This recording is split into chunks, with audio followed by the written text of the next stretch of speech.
we're turning left into the world of gaming, everybody. This is very exciting. I don't know much about this either, so this is going to be fully educational as they line themselves up. So this is concept to console. Clear your megabytes, everybody. Grab onto your controller. We're going to the world of video games, and we've got especially the world of composing music for video games. We've got Andrew Barnabas, Annina Melissa, Marcus Hedges, Jade Leamcharaskul, is that right, darling?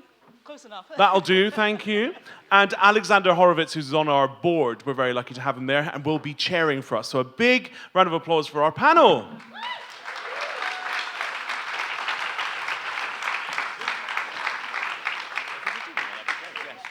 Hello there, great to see you all. Thanks for coming out.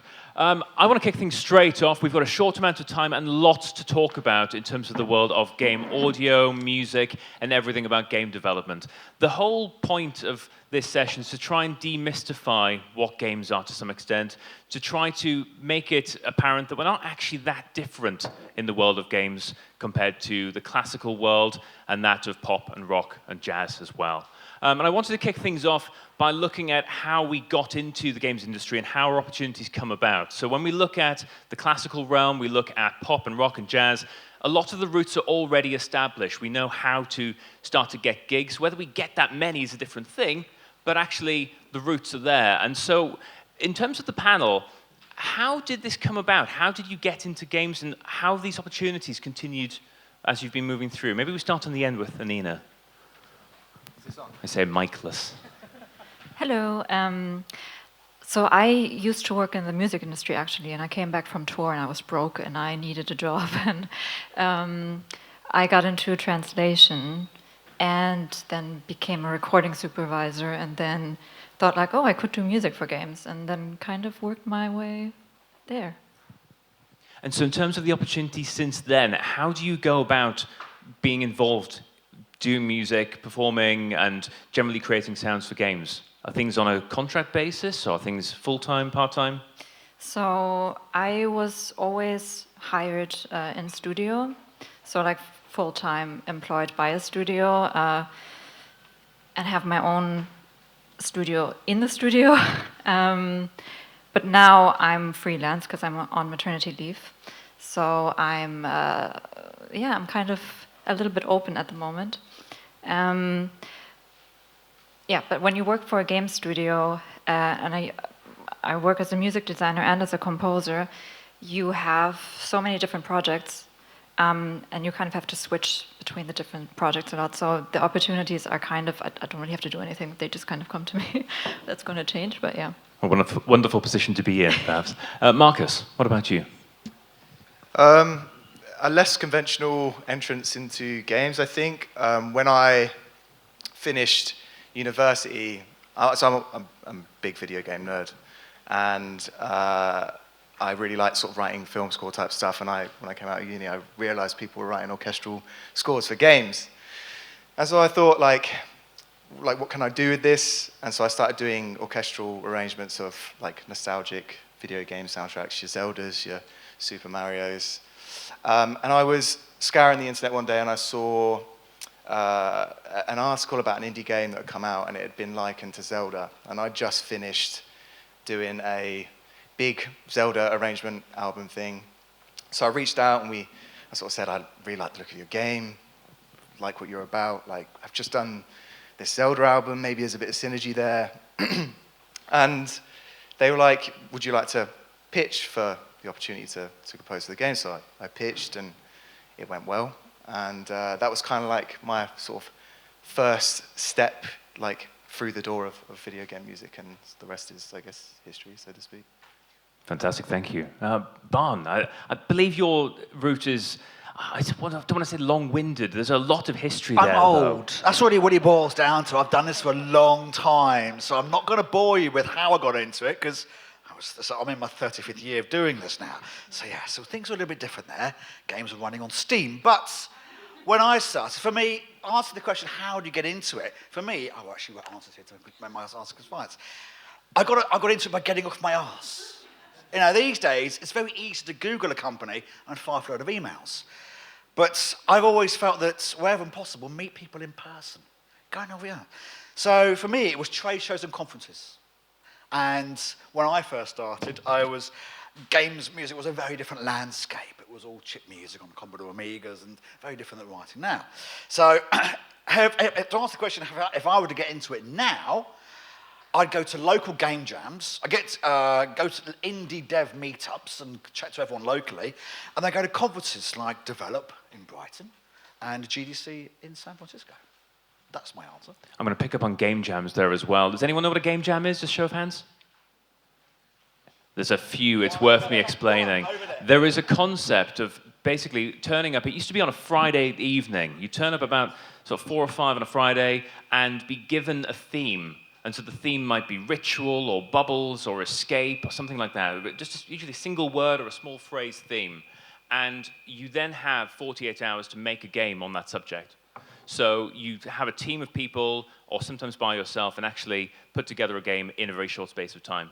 And so to Barnes' point there, the idea of meeting people where they are, actually finding people making games and getting involved is a great way to do it. Jade. Hello, my name's Jade. I'm a bit of a combination between Marcus and Barn, actually. I actually was an indie game developer before I was a composer. So I made my own game, and this was at the tail end of my university degree. And then I was friends with a lot of anime people on the internet, so I naturally had a DeviantArt account.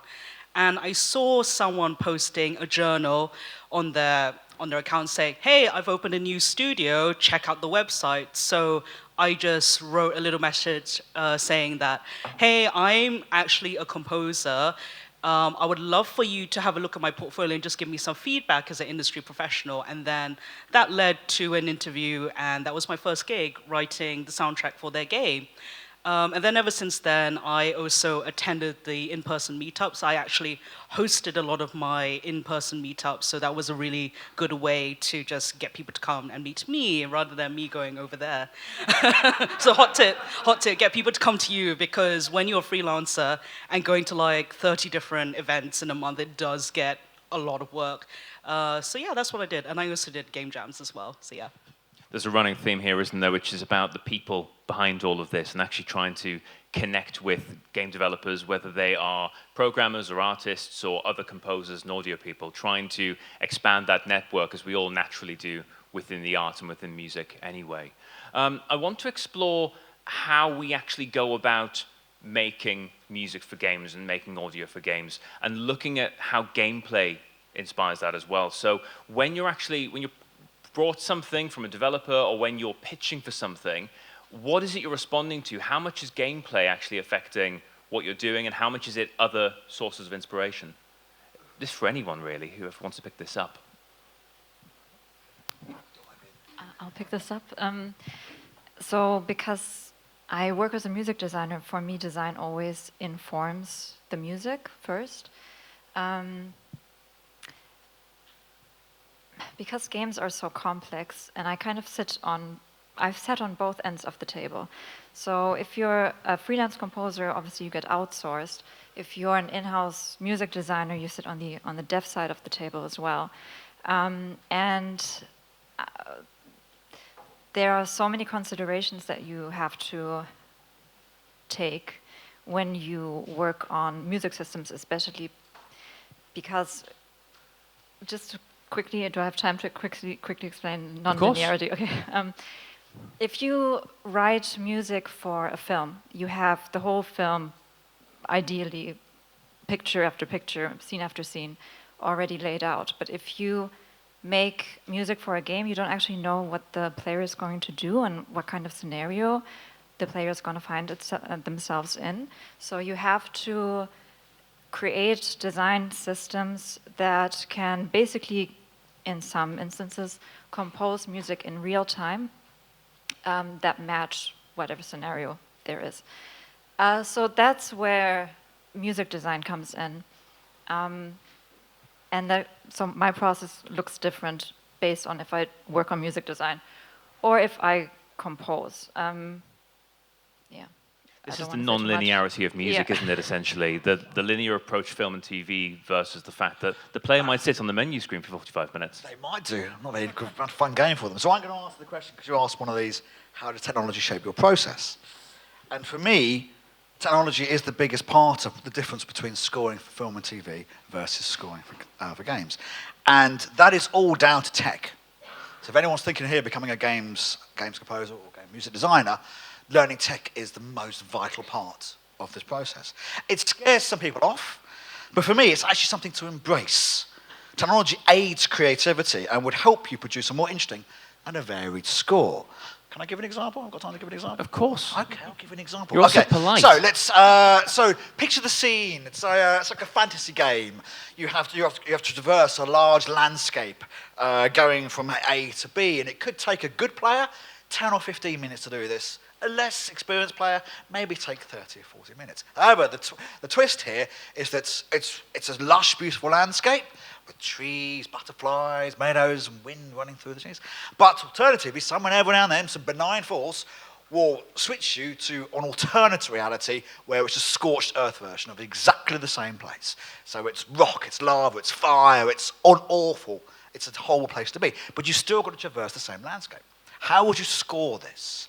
Well, the obvious option is you have a piece of music, 2 or 3 minutes long, have the same piece of music, but the distorted, scorched, harsh version of the same thing. And depending on where you are, you would play the both music at the same time, and you would crossfade between them, depending on what part were you in. However, that gets quite boring, and it's also very limited in what you can do. In terms of using technology to help make a more creative soundtrack, first off, what you could do is you would split your track into stems. So if it's an orchestral track, you have your strings, your brass, your woodwind, your percussion, even choir. And even to the point where you can have long notes versus short notes, all down to level of granularity. And you would have the game choose different combinations of tracks to play. A bit of brass and a bit of percussion here, over here, a bit of strings and a bit of woodwind. And that could vary. So already you're making a lot more use out of one same piece of bit of music. And secondly, once you're moving into the scorched earth version, one simple thing you can do is rather than having these stems, I can't do this one whole bit, stems playing at all the same time, why not slightly get the stems out of sync? Not enormously, so like huge, like seconds apart, but just a few milliseconds and growing and growing and growing. So the player has a sense of unease. It's not quite sure why the music isn't quite lining up. And second thing is, there's enough computing power now on a lot of these machines that you can actually have the game process and alter the track for you. You can have distortion, delay, and even reverb. And so you can have the same piece of music, just a distorted version, all being done by the game. And the great thing about that, not only does it give you variety for the track, and you can also vary it. Because the one thing about games is, if you've gone really well for this landscape and you're near the end, but you happen to get attacked and you die, you have to come back to the beginning. You don't want to hear the same experience again. So with this system, the track can vary. The computer will pick different stems to play. It will vary the amounts of distortion and reverb and delay. So you can have, for example, if you go high up, you can have a lot more distorted, or it can just be over a period of time. So having the same piece of music, 2 or 3 minute long piece of music, could last half an hour, 40 minutes, and not be repetitive. There you go, that's my spiel over. It's good.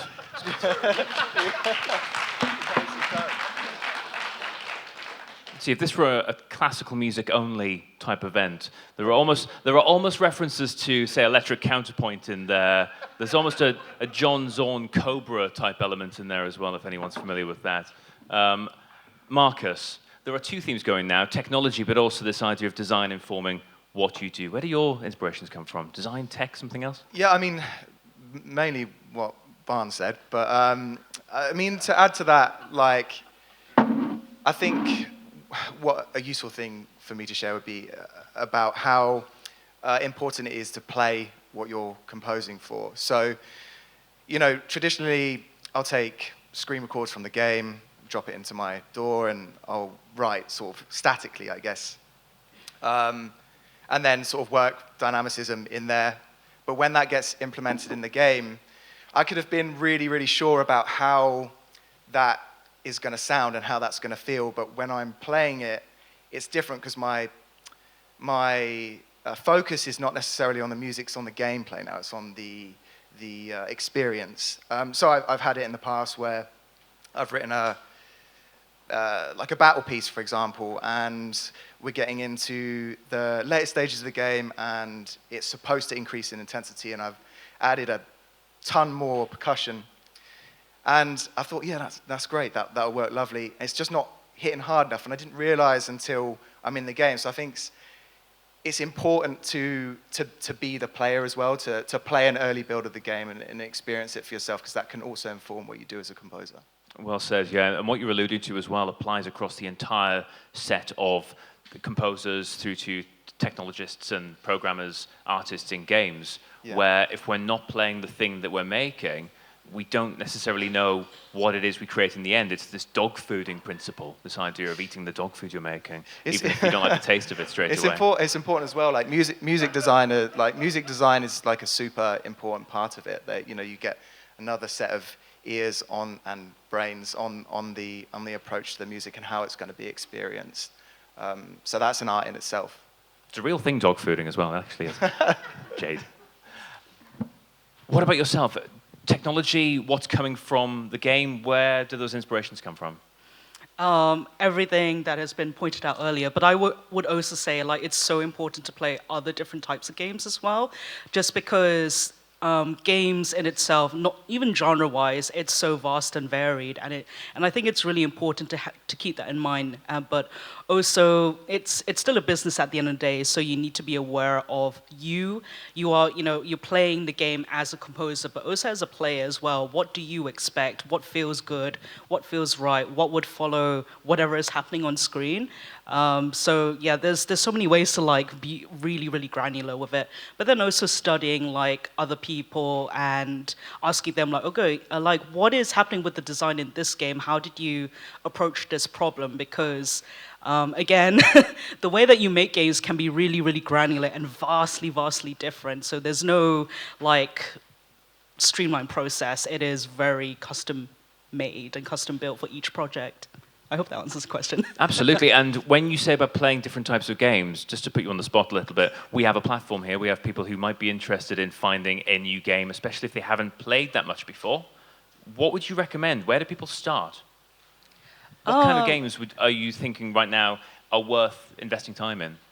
I mean, like, everyone has a smartphone. You can easily just go onto the App Store and just find a game that maybe looks interesting and that is maybe also free to play and download. Obviously, you can also just buy a very expensive console and buy, like, a new AAA game, but there's also, like, a plethora of free games out there, like from Steam or itch.io as well. They're really, really good platforms just to explore all the free titles, and then you can look up the tags as well. Are you looking for a cozy, like, lightweight game, or are you looking for like a crazy Souls-like as in like this is a really hard and difficult game to play? So there's like a game for everyone, I would say. Just have a look. I love the idea in there, all the jargon that we use day to day, cozy games, Souls-like games, people saying, what's the difference? Don't they sound the same? And there couldn't be any further apart in the difficulty levels between. In terms of what we actually bring to ourselves, or from ourselves to games.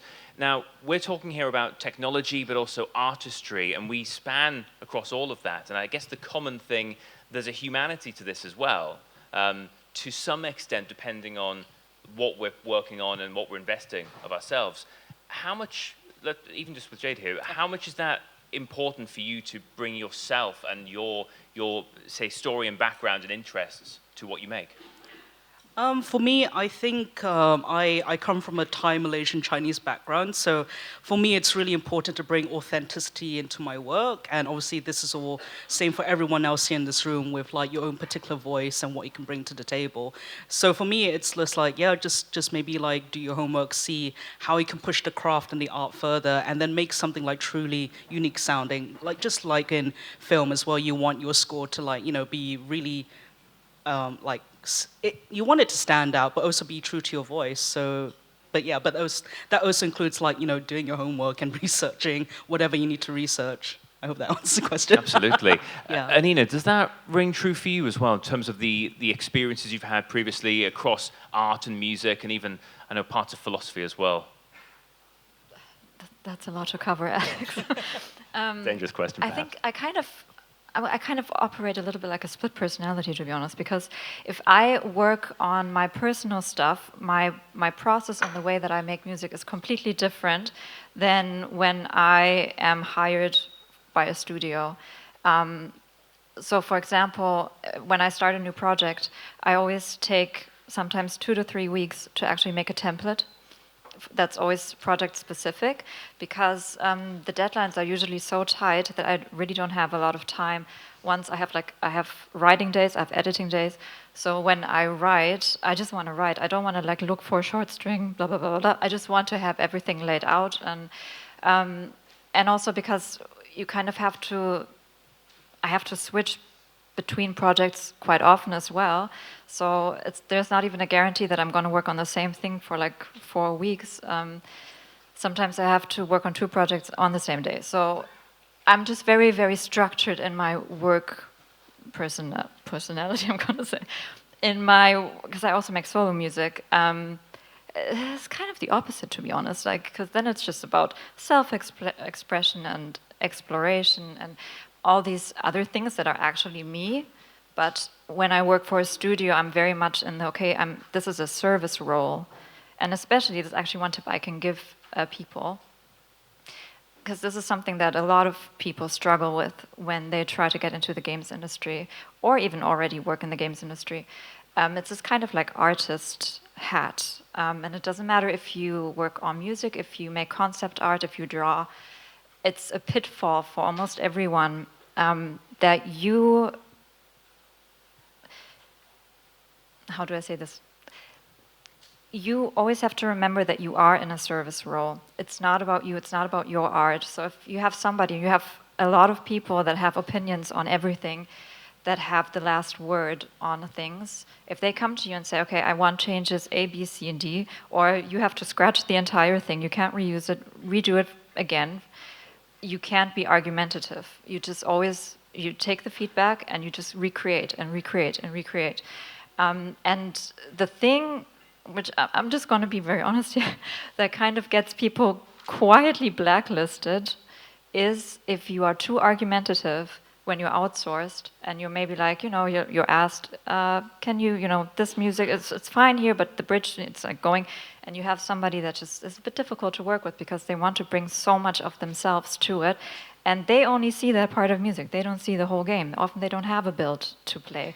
And it's not really their vision. It's the creative director. It's like the game director. People that person might not even ever talk with. This is really long, sorry. But basically, I think you just kind of, you have to leave your ego at the door, and you have to leave your artist hat a little bit at the door as well. And find a balance between being productive and being creative. Fantastic. You're pointing to process almost there as well. So the creative process, but there's the reality or the pragmatism of being part of a larger operation. Because some games are made by individuals. There's things like Return of the Obra Dinn. There's probably some other things that are worth mentioning. Balatro. Undertale? Yes. But a majority of games, and especially large commercial developments, are made by huge teams. And there are lots of pressures from the publisher and from producers and from other creative directors to change the things that we do. And a lot of money involved. And a lot of money involved, which, again, is interesting because when we look at other parts of the arts and music, the artistry is paramount and the money, well, it's there, but it's not such a massive factor in that the games industry is huge and it's worth more than film and TV and to some extent music combined in terms of revenue. It's massive. And so it does have an effect, I think, on what we make and the processes there. In terms of process, Marcus, when you're actually approaching creating things, you mentioned about trailers and that idea of looking at existing music already and then re-realizing it, but even for original work, what's your process looking like? Is it more creative, more technical? Is it a mix of the two? I mean, fundamentally, I'm still composing music, right? It's just the context to which I'm doing it in. I mean, so I do a lot of video game music. I do a lot of video game trailers, which is what Alex is talking about. So there have been instances where I've been brought on and they're saying we need this trailer for this game. and here is the main theme, right? And we want to sort of turn it into this big, bombastic trailer piece. So that sort of sets my context, and that goes through the filter of me wearing my trailer composer hat, right? In game stuff, it's more like Annina said, it's speaking with the team, the audio leads, whoever else I'm working with on that, and sort of digesting everything that I can get my hands on. Like initially I'll say, send me everything you have in terms of like lore, in terms of like maybe some like art that they have, like an early build of the game if I'm lucky, so that you're not kind of like shooting in the dark, so to speak. And then yeah, then you get down to it and see what sticks. I think a really good point that Annina made is like it is a service you're providing, so it's really good advice not to get attached to what you create, because there's a good chance that, you know, some of it might have to be redone, and I've definitely been on the receiving end of that, and sometimes it doesn't feel very nice, and I'm like, whoa, I'm too attached to what I'm doing here and how I feel it represents me. I think it's just like, you definitely save yourself some stress doing it that way.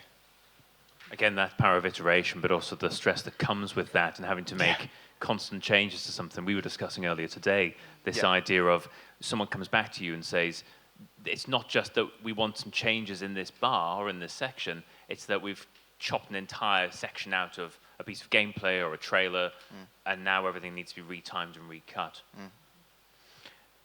Barn, what about for you in terms of process? Oh, God. Again, and I alluded, I alluded earlier. I'll do a short answer to this. All right, so in terms of my process, I'm now in what I call, I think, as my less is more phase. I often compose, as we talked about before, in a vacuum. I'll either be seeing visuals, but I won't be hearing the rich sound design, the ambience, and the voiceover. And so subconsciously, I find myself filling the void. The problem is, when everything's in, it just becomes far too busy and in your face. And there's nothing more painful than to watch a player pause, go ahead into options, and turn the music off. So I've gone full circle. From writing tracker music on home computers in the 90s, into recording studios with synth samplers, going and recording epic live orchestral and choral works, I'm now writing less, distilling the essence into what's just necessary. These days, in-game music is rarely about writing a musical tour de force. My job is to add emotional, geographic, and narrative support as a service. And I can do that through simple cues that vary enormously and don't interfere. And in terms of my particular stamp on this, what floats my boat is working with players. And I also discovered a love of world music. So wherever possible, I'll add more unusual instruments. Working in games has given me the confidence to experiment with unusual instrument combinations. And it's something I would surreptitiously suggest to the developer. It was, of course, all their idea all along, and what a great idea it was too. Thank you very much, as always.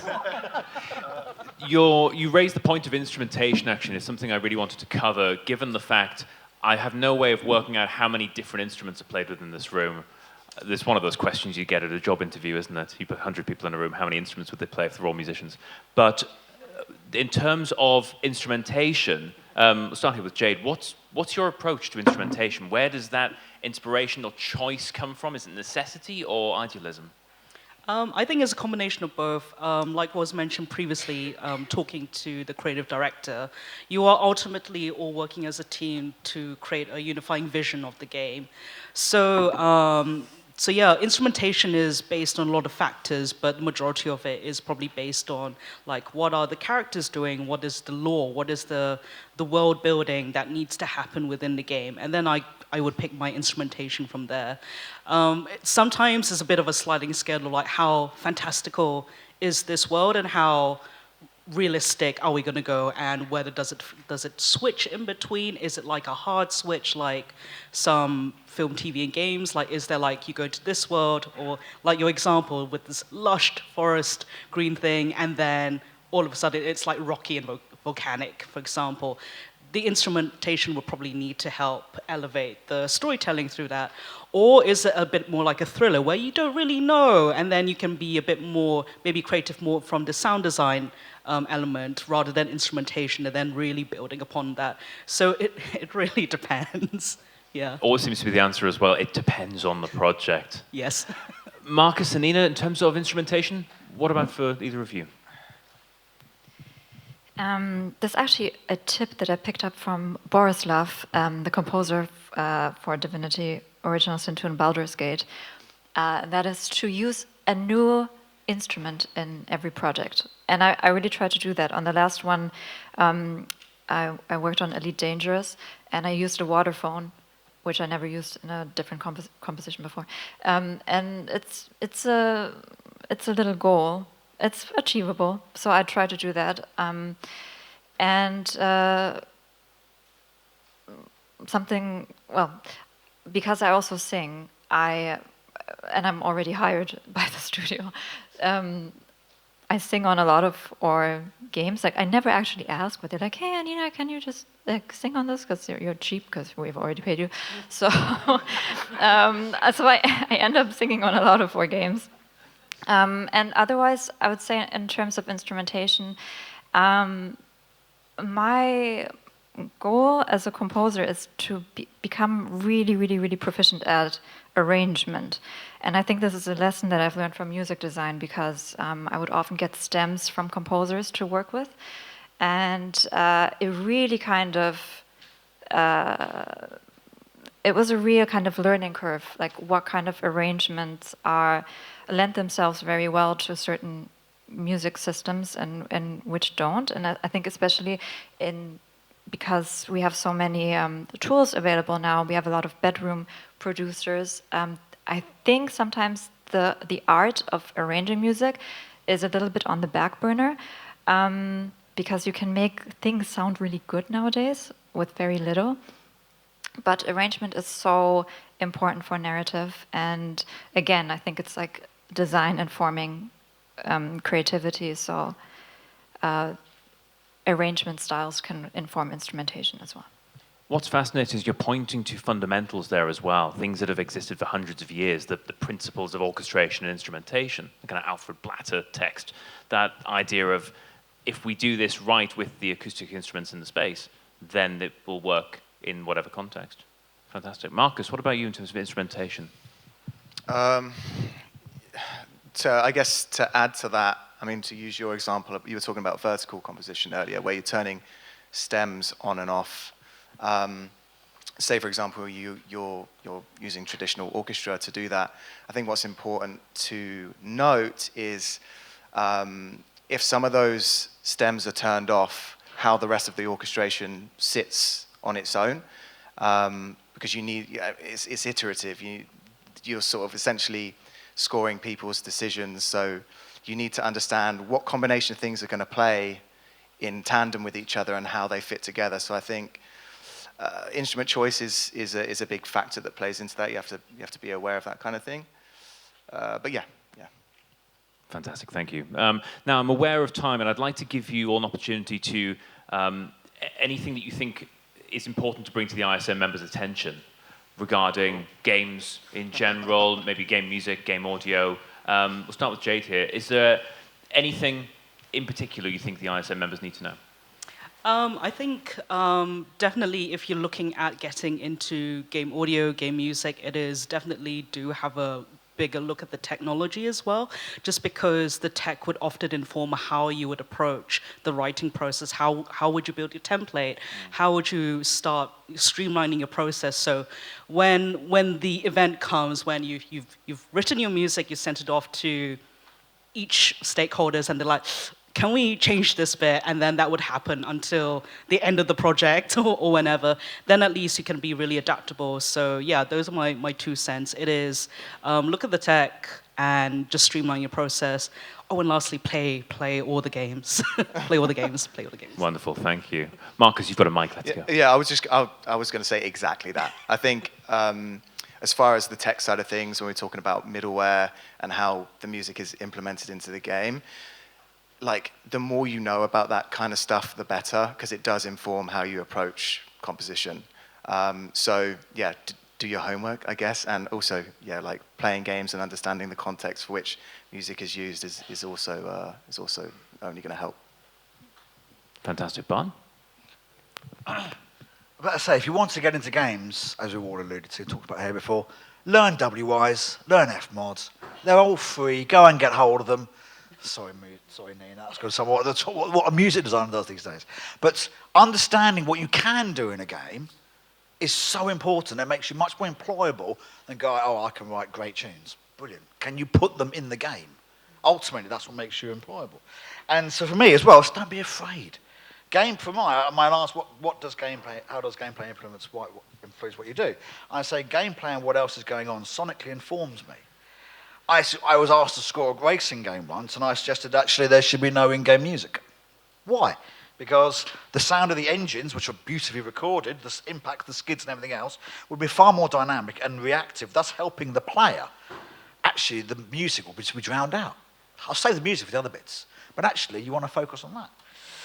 And I'll give one more example. I worked on a first-person mingle shooter a few years ago. Mingle shooter meaning there were teams of 4, so like a kind of a techie person, a tank, a medic, and else, all working together to achieve mission goals. And it was in a post-apocalyptic setting. The lead designer was an avid amateur percussionist. He actually went to percussion boot camps. Very sad. And he said to me, I'd like the score to be completely percussive. So I went, right, so let's think about this. When you're playing a first-person shooter, what are you hearing a lot of? Obviously, players moving around now. What's percussion sound like? So the two would just completely clash. So I had to gently engineer, just maybe that's not the best route to go. But obviously, like anything else, it's a service, it's a client. So I had to make it clear to them, let's try and find a happy medium. Did my homework. We talked about finding new instruments for different projects. I discovered a hang drum. Hang drum was invented in 2000, in Switzerland 2000. It looks like a UFO. It's like an inverted steel drum. And depending on where you tap it, it has different notes. So it was brilliant because it was percussive, but at the same time it was melodic. And that, along with everything else I did, managed to achieve the goal of being percussive, but at the same time melodic, and it didn't quite get in the way of the sound design. That's me done. And Annina, finally. I would say, just looking a bit into the future, the games industry is kind of moving away from from specialists to generalists. So just being a composer is probably a little bit ambitious to start out with. So as was already mentioned, you can learn Wise, which is a middleware, online. You can also have a look at Unreal, which I would really recommend that you look at Unreal, because it's the bread and butter of so many game studios, and it's free. You can download the software. You can have a look, play around. You can go into Unreal Marketplace, which a lot of people don't talk about. You can get really cheap assets, make your own game. Anyway, there's a lot of things you can do, and think of it as like 50% tech and 50% kind of creativity. Fantastic, thank you. Now, before we close this session, I want to give an opportunity for a couple of questions from the audience. I think we have a little bit of time left. Do we have some roaming mics? Fantastic, plenty of questions. I'm going to stand up here and we'll go at the back there. Yeah, thank you. Dideco, songwriter. I just feel like I've been introduced to a panel of 5 aliens because I have no idea about the whole industry of videos and that whole realm that we've entered. But I did want to ask you about maybe some synergy here with, are any of you using AI tools, or is AI in any way affecting or going to affect what you guys do? Jade, what's your take on this? Oh my goodness. I don't know, from my end, which is more of like the kind of freelance indie composer, it is a little bit of a concern. But also at the same time, I don't know about everyone here, but I know that like some studios are pushing for the use of it just as a kind of a working process. I'm not too sure about the creative process, but I know some studios are using it just to like crunch numbers and data in that way. I mean, like, I'm only like the one composer, orchestrator, arranger in a way, so it's like, that's me personally, but I don't know if anyone else wants to take this. I pick on you, Jay, because of your, it's very human what you do a lot of the times, connecting with musicians and connecting with artists and composers. And so AI seems the antithesis of that to some extent as well. But Annina? I do think that generative music is going to have an effect on production music. So trailers and so forth. I think as a whole, AI tools are definitely going to become more available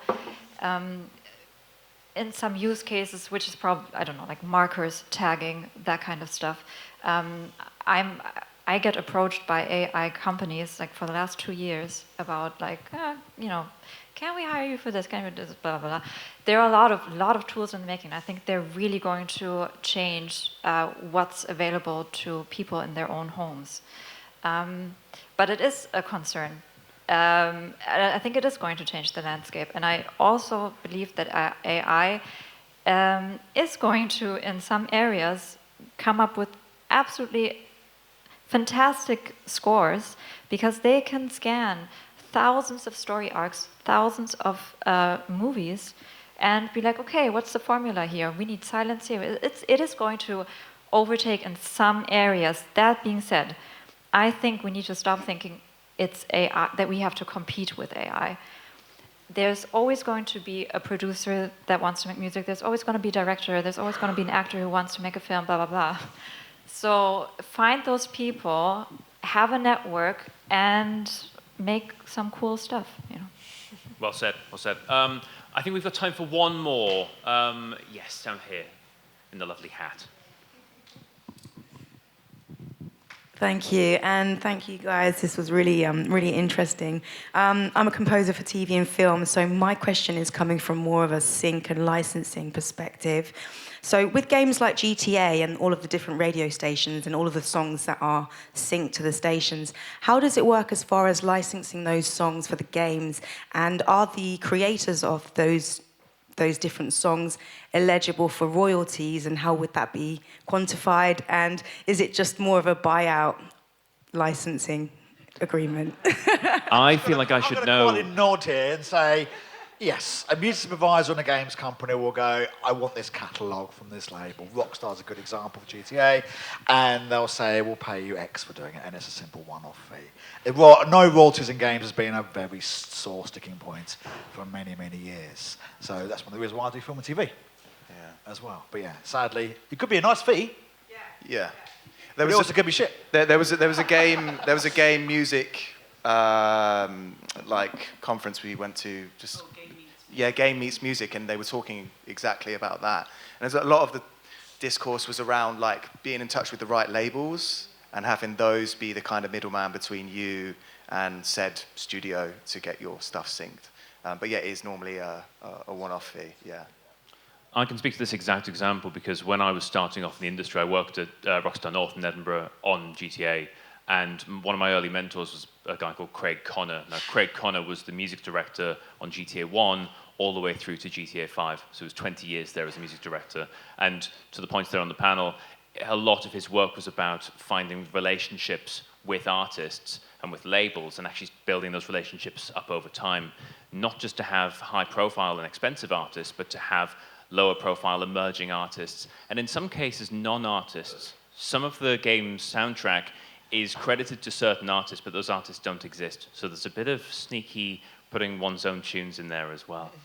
On that note, I think we need to welcome Nikki back at some point, but first of all, thank you to all the panelists. Big round of applause, please.